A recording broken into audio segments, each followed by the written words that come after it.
Basta na ito ha. Basta na ito.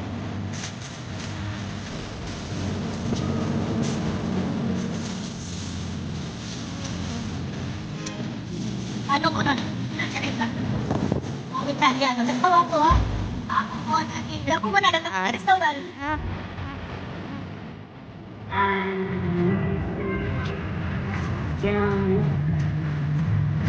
Kaya pauwi na kami. Yan, tingnan yung pinamili sa likod. Mga mga 10 araw na siguro. Guys, naubos na yan. Nalalang din ang pagkakas.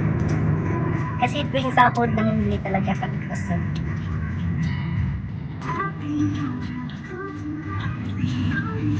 Siya ang driver ko, guys.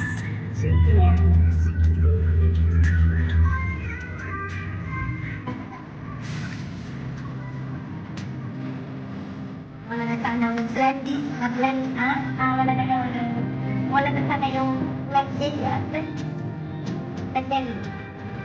Blending. Sabi ko yung buhay natin. Bumalik na tayo sa daan.